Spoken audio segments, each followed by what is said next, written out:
मी शरद पवार यांची साथ सोडली नाही, निधी भेटत नव्हता म्हणून मी महायुती सोबत गेलो आहो, असे विधान अजित पवार यांनी केले आहे। तर यावर उत्तर देताना प्रफुल्ल पटेल म्हणाले, आम्ही महायुतीचे घटक पक्ष आहोत, विकासाच्या मुद्द्यावर आम्ही भाजपा बरोबर गेलो आहोत। मोदी साहेबांनी देशाचा विकास केला आहे, तर घरकुल योजना, लाडकी बहीण योजना सुरू केल्या आहेत।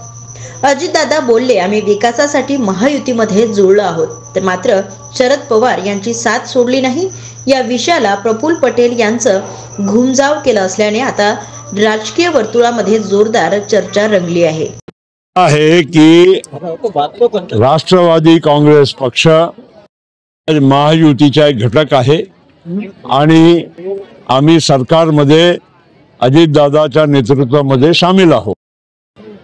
आम्ही महाराष्ट्राचा विकास आणि देशाचा विकास याच्यासाठी आज या महायुतीमध्ये सामील झालेलो आहोत।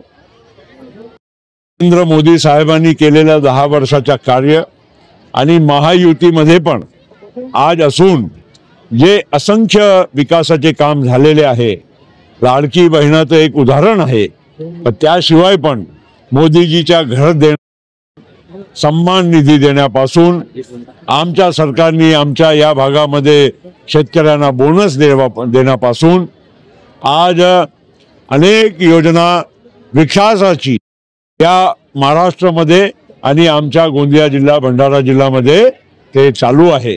आणि या संदर्भामध्ये अजितदादा बोलले की आम्ही विकासाच्यासाठी आम्ही महायुतीमध्ये जुळलेले आहोत।